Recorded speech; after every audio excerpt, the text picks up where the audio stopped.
Could a monster be lurking in our oceans? And no, we're not talking about the Loch Ness Monster or the Megalodon. We're talking about a creature you've probably never heard of. The Mosasaur. But what's a mosasaur? Could the mosasaur have survived the Great Extinction? And if it did, how would it change our oceans?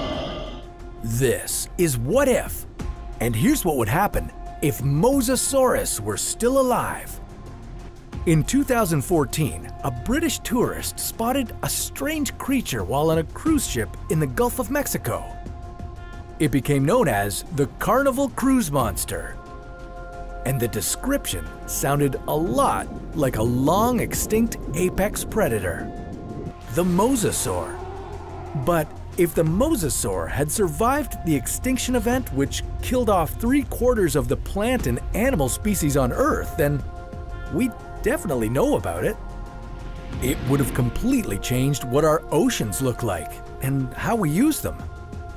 In fact, if the mosasaur was still roaming our oceans, the megalodon might never have existed. But how can one animal have such a huge impact?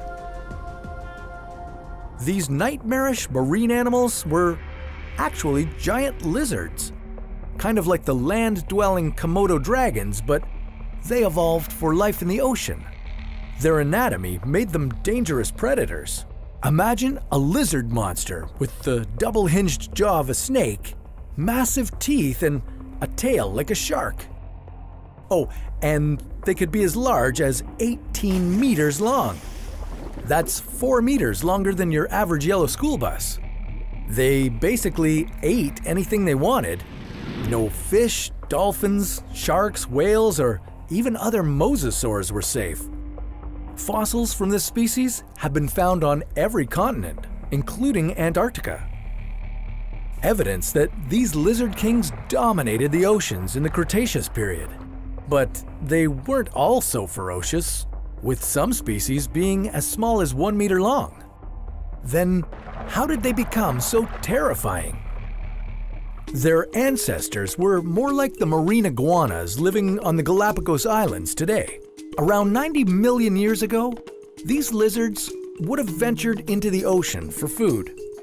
At first, they stayed close to the shoreline, but as they evolved, they started to make the open ocean their home.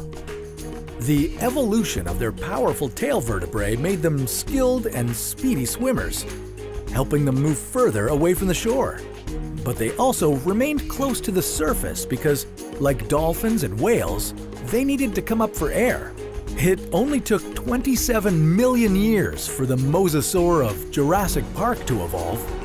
Of course, the mosasaur in this movie is not very accurate.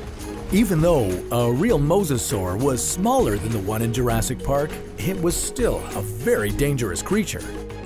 If this species were alive today, it would completely alter our oceans. But why would it change them? And how would it affect the way we use our oceans? Much of the marine life we know today probably wouldn't exist with the mosasaur inhabiting our seas. They just wouldn't have stood a chance against this mighty foe. Instead, the fish and mammals in our oceans would look and act much differently than they do today.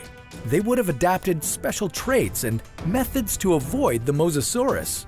One ecological theory is that predators actually drive evolution because they force prey to adapt, and quickly. In fact, a 2007 study found that the diversity of marine creatures over the past hundreds of millions of years is directly tied to interactions between predator and prey.